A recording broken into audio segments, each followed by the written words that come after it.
Welcome to West Country Wanderings and welcome to my monthly vlog for the month of November. Where are we today? What county are you in? You may be familiar with the building behind me. I'll tell you some more. Let's have a look. Now, if you watch a certain television drama programme, which finished probably about 3 or 4 years ago now, you may find that building familiar. Just the other side of the gates. It's not open to the public at the moment, but it was used in the recording of the film Poldark. So where are we today? Are we in Cornwall? Well, actually no, we're not in Cornwall. This is Chavenage House, which was used for the filming of Poldark. Very popular and very famous drama, not only in the United Kingdom now, but all over the world, with the activities, adventures of one Ross Poldark, all the connections with that in West Cornwall. But no, we're not in West Cornwall today in the vlog. We're in Gloucestershire, actually not that far from where I live here, in the Cotswolds in Gloucestershire. And we've come to have a look at a little village just 1.5 miles down the hill from here called Avening. Has lots of connections to lots of different things, including a famous film producer who used to live there for about 20 years ago. So I hope you can join me again here on West Country Wanderings for the monthly vlog in and around the village of Avening.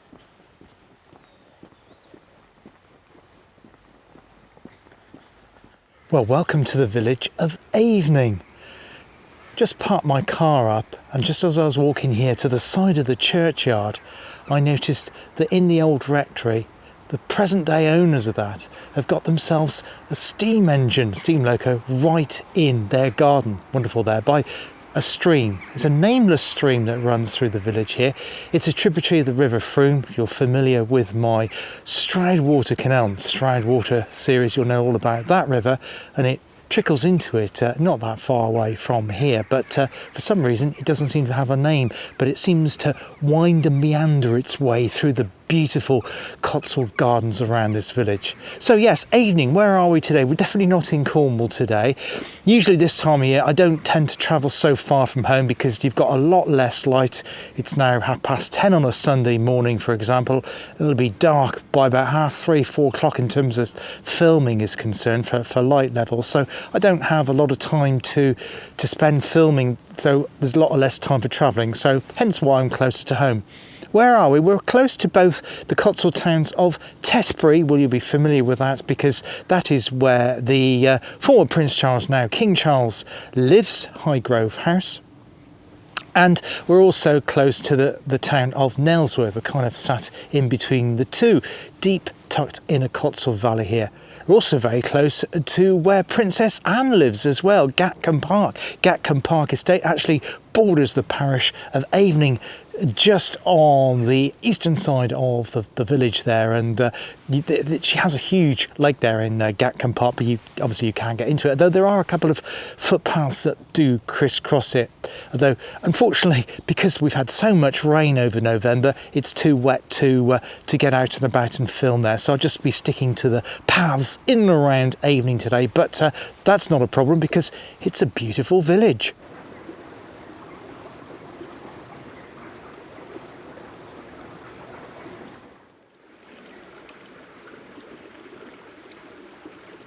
So where does the name Avening come from? Well, that's not a simple one to answer because historians don't seem to agree. In a charter dating back to 896, the village was called Athenagas, which if you translate, it roughly means people of the River Avon. Now, as I said, the tributary here doesn't have a name, but it's possible that it used to have been called Avon. Come across that many times. There are many rivers called Avon. Even just in my area on West Country Wanderings, at least 3 or 4. Of course, the famous one from Stratford and Tewkesbury, and the one that runs through Bristol, and the one that runs through Salisbury as well. So it may have been called Avon at some point, but alas, at the moment, it just doesn't have a name for whatever reason that is.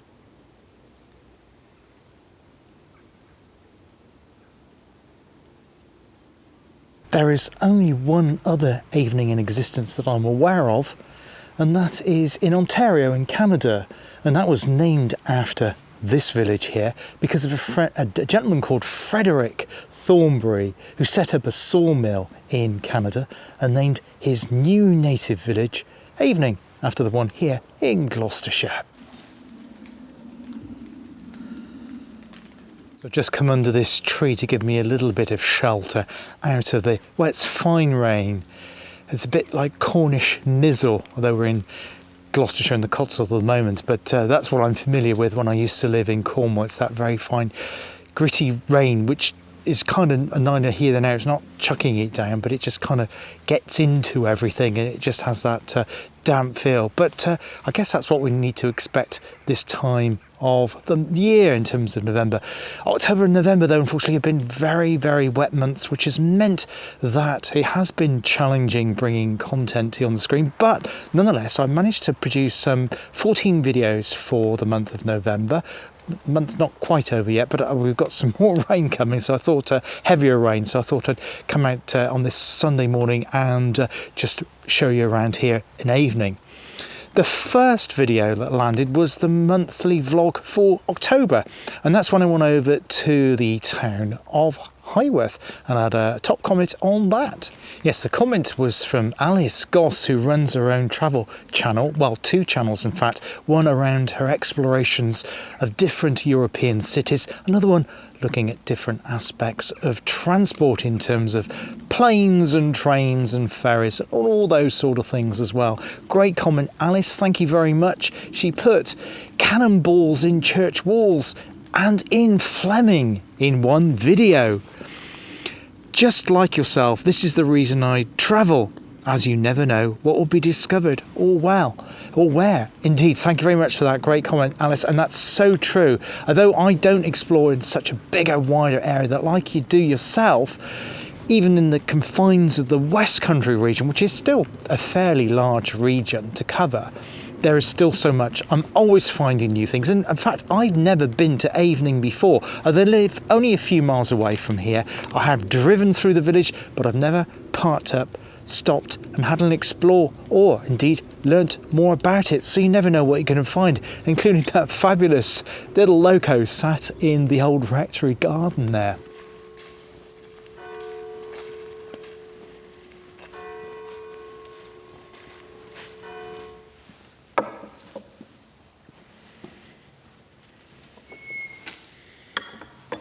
Now, a few years ago now, the good people of Avening decided to publish a leaflet, and I'll include a link to that so you can download it as a PDF document and print it off if you come into this part of the southern part of the Cotswolds, because there are lots of beautiful walks around this area, including one over to Norm's Tump, which is an ancient burial ground. There's also some old quarries and also some long barrows as well in this area. Unfortunately, yes, you guessed it, the weather is not great. It's currently, well, kind of a misty light rain at the moment. It's also very cold. It's about 1 degree, and the paths around here are quite slippery because they're all quite steep, uphill and down dale sort of thing, as we're in this steep Cotswold Valley.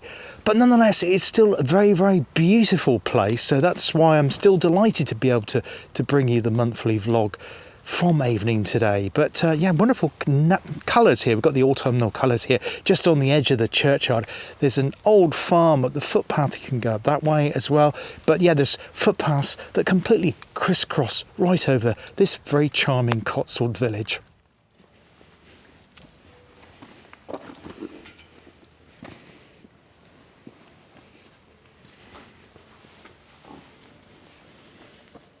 Now, in my railway series, I like to mix things up, so you have some that are looking at lost railway walks, more about those in a minute.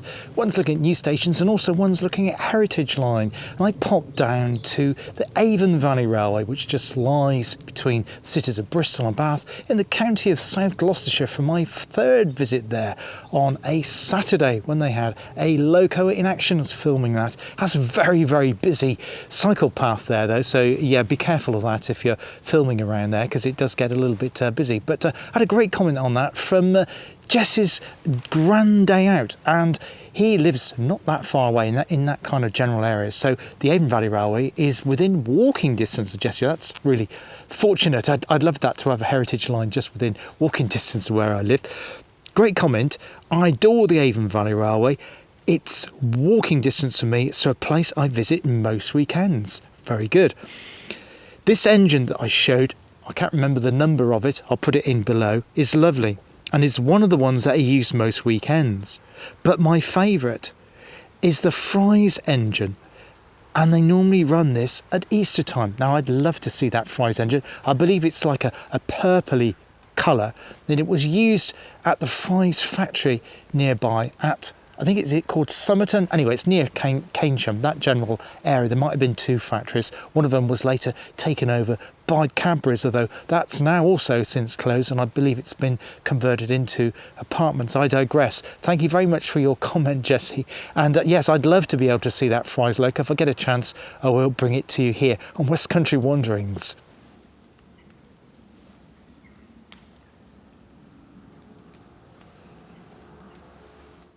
Now, Avening has lots of connections to the film world, not least of which one Michael Powell. You may probably be familiar with that name, as in Powell and Pressburger. Made lots of films in the 30s, 40s, 50s, and right up into the early part of the 1960s. Although Michael Powell wasn't born here, he was actually born, I think, either southern part of London or into Kent. I'll put the exact place in the subtitle below. But he lived his last 20 years of his life here. I believe he was married to an actress who also lived here in Avening. And later on, he had a partner. His wife suddenly died of cancer, and he lived with her until he died here in Avening. And he's buried in the churchyard here as well. In recognition of that, the local village folks have actually got a Michael Powell season going on this month and going into next month, and I'll put details of that in the description of today's video, because they're showing some of his films. Things like A Matter of Life and Death, which is a fantastic film with the actor David Niven, and Black Narcissus, an amazing film with incredible special effects for its day, with that convent there perched high up on the mountain. Very dramatic film. He was an amazing film producer and director, and I'd like to dedicate this vlog today to Michael Powell for his contribution to the work of British cinema. Now, from time to time, I like to visit West Somerset. In fact, I had two videos from West Somerset, that wonderful place in Somerset, which has a dramatic stretch of coastline, some beaches, and also you have Exmoor as well. You also have a large seaside resort in Minehead, famously these days, both for the West Somerset Railway and also Butlins. I decided to pop there though, after filming another video, one I'll mention later, to do 5 minutes around Minehead Harbour, probably the most attractive and pleasant part of the town. Very peaceful evening I had there. I had a great comment on that video, which was a natural sounds video. There was no commentary and no music in it, from Louise from South West Sundays, who also covers the whole of the West Country as well. Great comment, Louise, and she writes, "This was such a relaxing watch to begin my day. Minehead Harbour was looking very quiet indeed, but I noticed someone near the beginning who was wearing a pink coat, who looked very, very familiar." Yes, indeed, Louise. Yes, I wonder who that was. Thanks very much for that comment. I managed to get to both Devon and Cornwall this month. More about Devon later. But in Cornwall, I went to the Cornish town of Launceston, and we had a look at Launceston Castle. I was there with my daughter. We caught the bus there from the town of Liskeard. Unfortunately, it was a horrid day. It was very, very wet. Although today's a little bit cold and damp, it's not chucking it down like it was when I was there at Launceston. Anyway, I persisted with the video.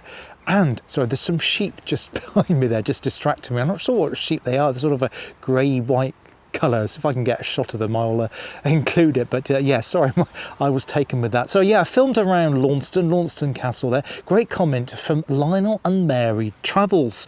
Hello, that's a town I've never visited. I believe it's bypassed by the A38. Yes, not the A38, the A30. You did put A30, that's me saying A38. A30, which is the main spine road that goes between Exeter and Penzance. So if you're following that road down into mid and west Cornwall, you will of course miss it. But yes, it is a wonderful place, well worth stopping off on as Lionel and Mary continue. I knew it had a heritage railway, but I assumed it was standard gauge.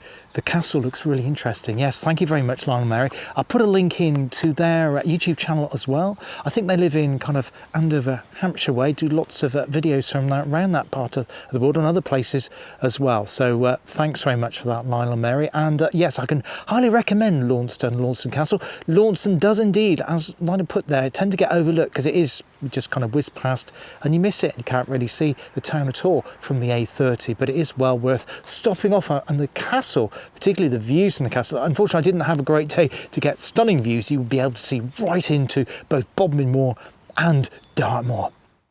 Now, some of the other film connections to the village here include Pamela Brown, who lived with Michael Powell here. She was a RADA trained actor, or actress should I say, who passed away in 1975. And also the film director Lindsay Merrison, who's actually a Burmese or Anglo-Burmese film director and producer who currently lives in Avening. You've also have the actor Richard E. Grant, who lives in the village as well. You probably know him most famously from when he teamed up with Paul McGann in the 1980s film, 1986 I believe, with Now and I. But he's done obviously many films since then. He can be often seen around the village and the nearby town of Nailsworth. Now, as you know, on my channel I'd like to do short bites from time to time, and they're kind of made up of lots of different formats. Another one on those coming up. But one of the ones that I do is photography short bites. This one was, I decided to set myself a challenge. It was a very damp, wet, rainy day. It was darker than it was today, not much colour around, but I decided to set myself a challenge. I went into the town of Nailsworth. I needed to do some shopping, literally just a couple of miles from where I am here in the Cotswolds, and set aside 30 minutes to take 30 images which were bright and colourful. I didn't quite achieve that because I got to 25. I managed to get 25 shots. So I gave myself another 15 minutes to take 5 more shots around the neighbouring village of Minchinhampton. And I kind of put it all together, stuck it to some music, and I was quite surprised actually how vibrant those colours came out, considering it was a very grey and overcast day. Anyway, I had a great comment on that video from Michael Pilling, who lives in Poland. I hope you're getting better, Michael. Michael has had to nip into hospital again recently, but I do think now he is on the mend again. So hope you're getting better, Michael, and I always love reading your comments. Great comment. Very difficult to make a choice of which photograph is my favourite, because I asked people in the video which was their favourite of those 30. It's like a child in a sweet shop being asked to pick the sweet I like the best. Thanks very much for that, Michael. Michael chose, though, the Smile Shop. Yes, there was a shop, or there is a shop actually. I think it's a health food shop in Nailsworth there, which has a smile logo underneath it, which is really great. So thanks very much for that, Michael. Cheers.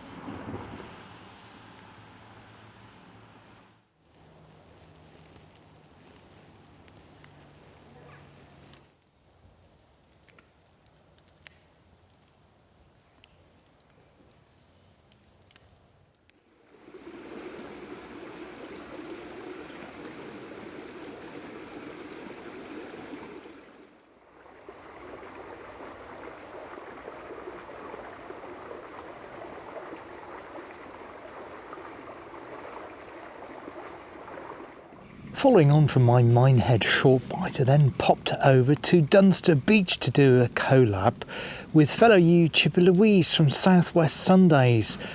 I hadn't been to Dunster Beach for many years. Sadly, the castle there, the village, wasn't open, but we met up there in the village itself, though, to have a nice coffee before we walked along Sea Lane and explored around the West Somerset railway station at Dunster there. That was a terrific place. That was a great place to have lunch there as well, by the cafe kiosk right on that fantastic beach. I was particularly impressed with the waterfall there as well. And a great comment from Malcolm Richardson. Thank you very much, Malcolm.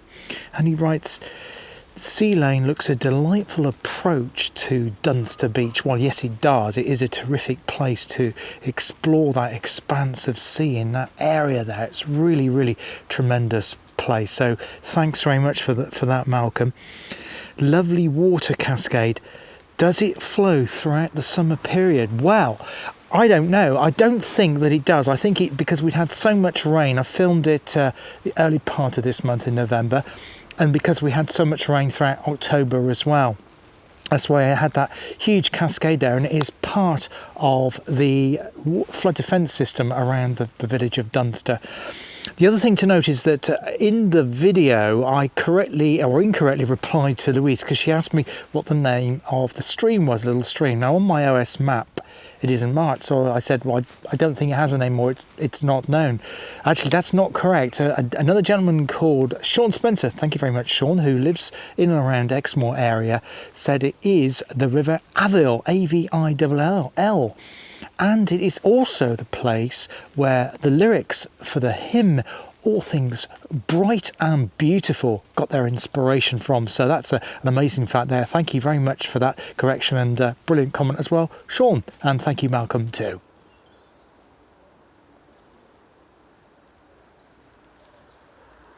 So I managed to find the gravestone of Michael Powell here, and also next to Pamela Brown, who he lived with for many years. As I say, she was an actress too. As well as being the inscriptions on this side of the headstones, got some lovely inscriptions on the other side. I'd just like to show you those now. So on Pamela Brown's inscription we have, "A quiet woman is as still water under a great bridge." That's an amazing quote. Another one here, Michael Powell. Now, I like to read about film directors and filmmaking, that sort of thing. I wonder why. But from what I've read about Michael Powell, he wasn't an egotistical character like some film producers and directors can be. He liked the quiet life. He was a very quiet man, but just liked doing what he enjoyed doing, making films. And the quote reads, "If you can train your heart and nerve and sinew to serve their turn long after they are gone, and so hold on when there is nothing in you except the will that says to you, hold on."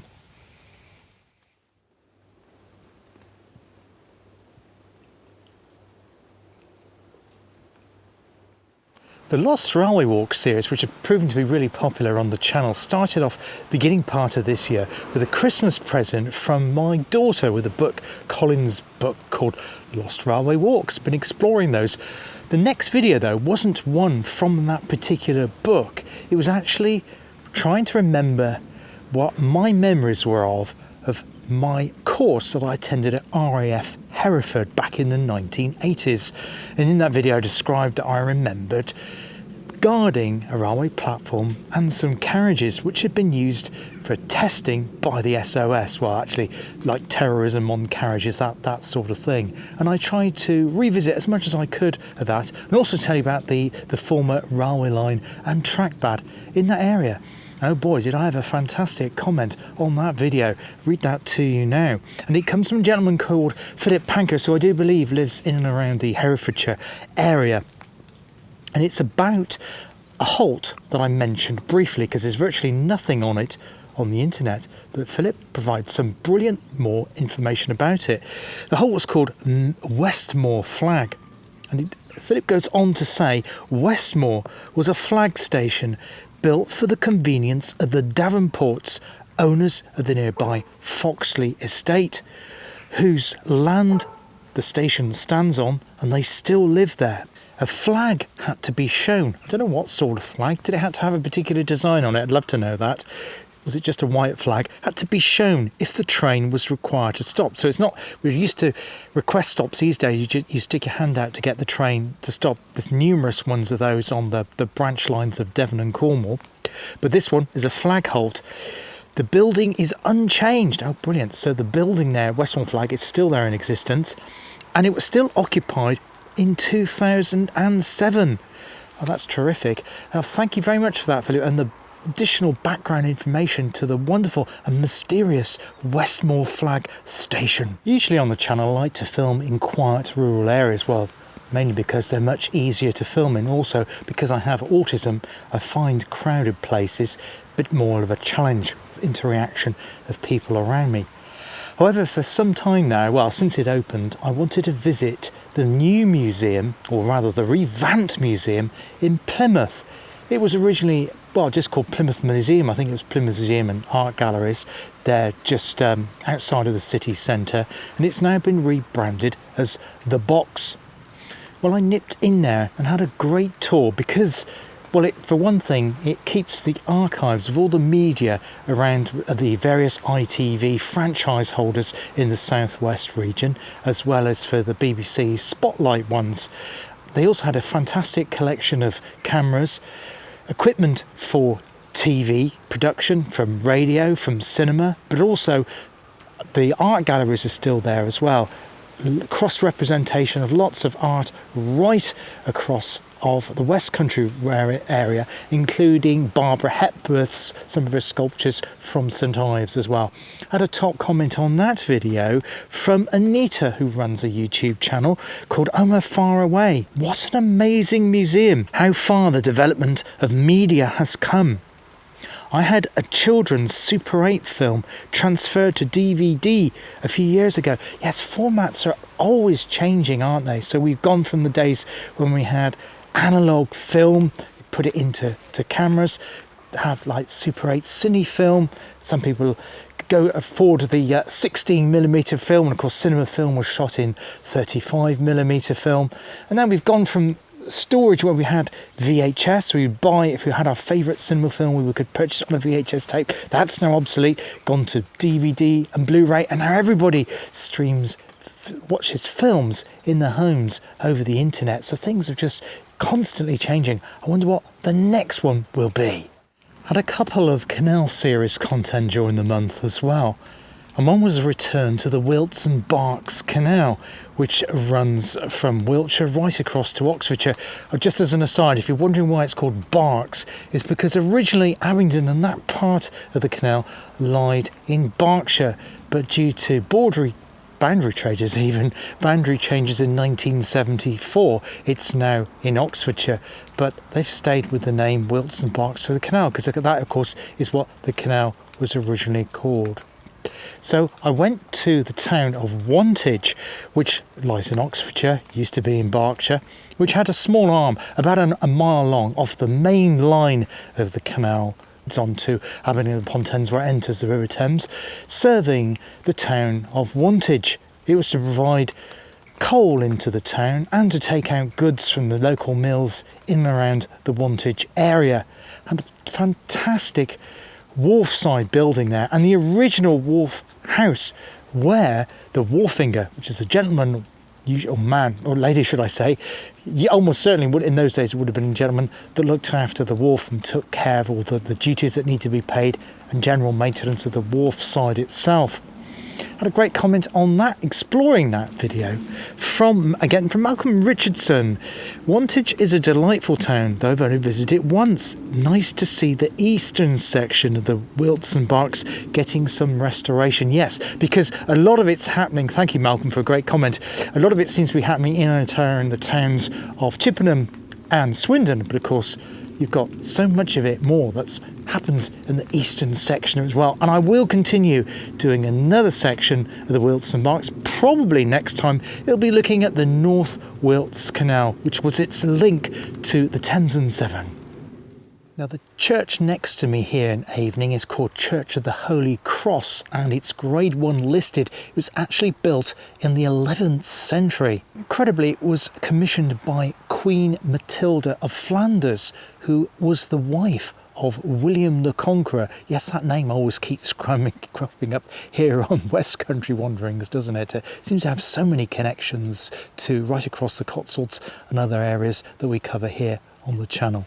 The tower and the north aisle and the north doorway were all added a little bit later in the 12th century. Oh yes, well that's really new, still very, very old for a church. Obviously we've come across ones that have been changed a lot in the Victorian times, but this is a most famous and historic church here in the village itself. Now part of the tower collapsed at the end of the 19th century, unfortunately, causing damage to the aisle as well. But thankfully it was restored again in 1902. A magnificent building it is here today. Well, I'm still continuing my journey south along the River Severn on the Severn Way to the port of Bristol. This time of year it's harder going because the paths are quite slippy, and also got the rainfall as well, which makes filming rather tricky. So I've no idea when I'm going to be able to get to Bristol, who knows. But I did manage to produce a video in the month of November, and that was looking at the Arlingham Loop, and I had a fantastic day in terms of the weather. It was so sunny and gorgeous on that particular day. Going around the Arlingham Loop, I only got 1 mile closer to Bristol at the end of the walk, but that wasn't the point though. The point was to absorb the light and the fantastic landscape in that area, as well as the river itself. I had a brilliant comment from Ted and Carol Collins, who used to live in Gloucestershire and now I believe live up in Leicestershire, so out of my area, but he regularly comments on my channel as well, and he put in a brilliant comment of something I was completely oblivious to. Now, a place called Arlingham, which is halfway round the loop, it's facing a town or village called Newnham-on-Severn on the opposite bank, on the western bank of the River Severn. And Ted writes, we often went down to Arlingham Passage, which is where the pub was, which was halfway on the walk, in the 1950s. And I remember seeing the remains of the giant lily pad bridge that went between Arlingham and Newnham. The strong tides broke it apart. That's a brilliant comment, Ted. Now, I had to go back into my research and my books on the Severn. I'd never heard of this bridge. It's fascinating. I heard about the Romans crossing the River Severn there, and more about that in part 23 next time. Never heard about this bridge. And what it was the owner of the ferry who ran the Orst ferry. This is pre the first Severn Bridge days, motorway bridge. It was the M4, it's now M48, is it, I believe? The old, what's now called the old Severn Bridge. Before that, but after the Severn Bridge tunnel, but also before the collapse of the Severn Bridge railway bridge as well. He decided to build a bridge for the convenience of local people and to charge people a toll fee, as he was already doing with his ferry going across between, the other side, wasn't it? It's still in England. It's where the barracks are, the army barracks on the other side. Name of that, Beachley, that's the one. Just before Chepstow, but before you get into Wales. And so he had the ferry there, and he got some reserves from the army, surplus after the Second World War, which I believe it was used for bridging in on beaches, that sort of thing, and crossing shallower rivers. He hadn't accounted for the fact that the Severn has huge tidal range and very, very strong currents. Well, within a few months, it just completely smashed this lily pad bridge apart, and the remains were visible on the Arlingham side there for many, many years after. I had no idea about that, and I don't think that many people do. Hopefully I'll be able to find a photograph of it, and I'll insert that round about now. And thank you very much, Ted, for that brilliant comment.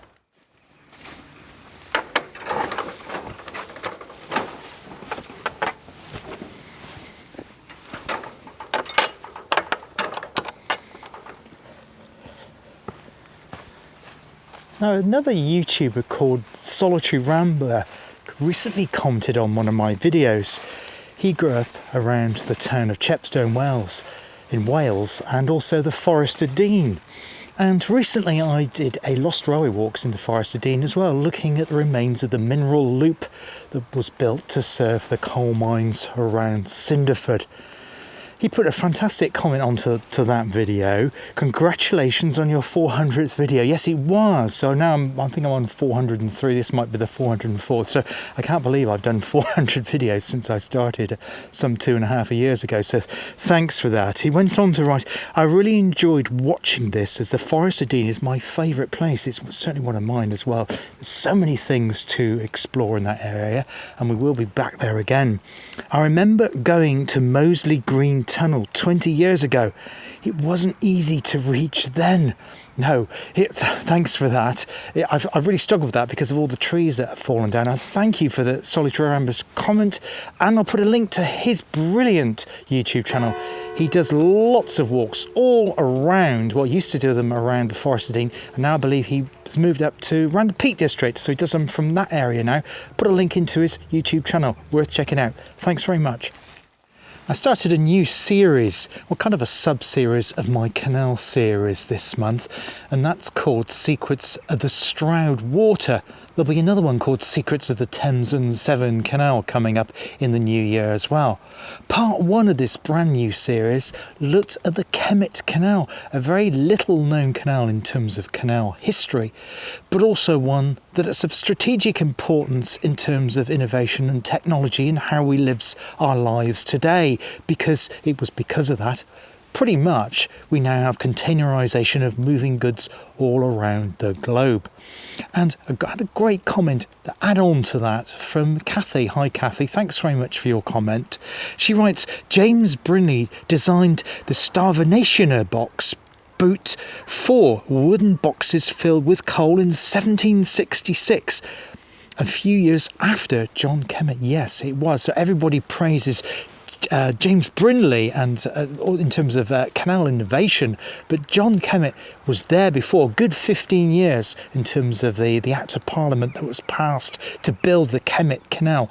And I'm not sure if maybe Brindley got wind of what Kemet was doing here in Gloucestershire and then took it up north to use up there for his Starvinationer. I really don't know how to pronounce it. I think that's right, but it may be wrong. So, yeah, don't have a go at me if that's wrong. Starvinationer, which is now quoted to be the forerunner of container freight, but it's not, because it was done here first, in Gloucestershire. Thanks very much, Kathy.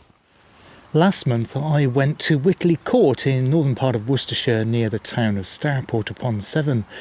And I did a video there, and also I visited the church and took some photographs of that, but I knew it would take me a little while to get round to doing some narration and putting it all together. So that happened this month. So I did a video at church, Great Whitley Church, and wow, it's just an incredible church. It really is. I'd say definitely is the finest Baroque church in the entirety of the United Kingdom. And it's wonderful to see it there right next to the court as well. Thankfully, it didn't get damaged by that fire there in the 1930s that ruined the court. I had a great comment on that video from Diana Rolfe. I'd forgotten that you said you were going to show us this splendid church at Great Whitley. Very Baroque and very Italian. I'm so glad it was restored. Yes, me too. And another gentleman, I forgot who it was now, went into detail about how it came from Cannons, which was a stately home in what was then Middlesex. It's now been destroyed now. But a lot of the paintings there came from that, as did the stained glass as well. So that was a good comment. There was a short bite at Railway series, just filming a Black 5, as you do, flying through the Gloucestershire countryside. It was an LMS Stania one. It was a charter train going to Cardiff. I think it was just for shopping, coming out of London Victoria, not usually Waterloo. It was left from Victoria, up from Swindon across that. So that happened this month. And finally this month, which has only gone up yesterday, was part 5 of my Brixham series. Yes, a Devon one that landed, looking at Mansands Beach. And I really enjoyed that walk. It was quite steep coming back up. As the comment writes, a gentleman called Richard Price. I used to work at the Brixham Labs, so I got to know the area very well. Mansands truly is a gem. Yes, it certainly is, Richard. I'm glad you've discovered it as well. There was lots of people that I used to work with, colleagues that lived in Brixham, never even heard it, even less actually been there. So hopefully that will inspire you to go and visit for yourselves if you're ever in the Brixham area. And I do hope to go back to Brixham again soon. Well, not soon. It won't be until the new year, to look at other places like Scabbacombe. Oh, somebody else actually put in about the caves that are along there. I'm always a bit wary about caves. Why didn't I explore the caves? Because I used to live in Perranporth, and there's been a number of tragedies by people exploring caves because they have mine shafts that drop inside them, and people have been cut off with tides, all those sort of things. I'm really being very careful about caves on the coast. And there has been a lot of mining around the Mansands area for ironstone as well. So because I couldn't find anything on those caves on the internet in terms of their safety, I decided to leave them well alone. But yeah, they are certainly there. at both ends of the beach, and obviously limestone was excavated from that cliff face too because of the kiln. So that was the month of November here on West Country Wanderings. What's happening in December? Well, we've got a thing called Christmas coming up, haven't we? So I have a few things planned for that. Last time I went to Worcester Cathedral, had a look at all the Christmas displays for that. So I'm going to have a look at another cathedral this time in the West Country Wanderings region. So you'll have to wait and see which cathedral that will be. I hope to film one of the heritage lines at their Santa specials. I haven't quite yet decided which line that's going to be yet, but hopefully that'll be coming up. And then there'll be another Christmas in the Cotswolds video, yes, looking at the Christmas lights in this wonderful region that I have inside the West Country Wanderings area, looking at something in the Cotswolds there.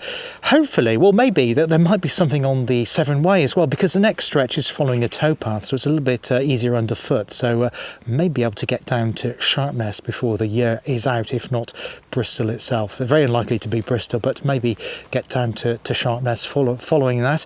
And I hope to bring you another one in my Secrets of the Stroud Water, looking at the history of the Stroud Water Canal and Stroud Water as in the river as well. I think the next one will actually be the Stroud Water Canal itself, looking at another aspect of that. The last one went down really well. Thank you so much if you've watched any of my videos this month. I really do appreciate it. Thank you also if you've commented on them. I can't do the monthly logs without your excellent comments. I've had some brilliant ones this month, and the one that really sticks out for me is that one from Ted about that lily pad bridge, which I have no knowledge of whatsoever, and delighted to be able to tell you about that and share that with you on the vlog today. And this wonderful village of Avening, which has so much history itself, which I've never been to before, and it was a pleasure to be able to film here. What was a rather damp and cold day, but it's still a rather delight and peaceful place to do one of my monthly vlogs. Until next time on West Country Wanderings, take care of yourselves, look after yourselves, and I hope to see you on the channel again very, very soon. All the best for now. Cheers. Goodbye.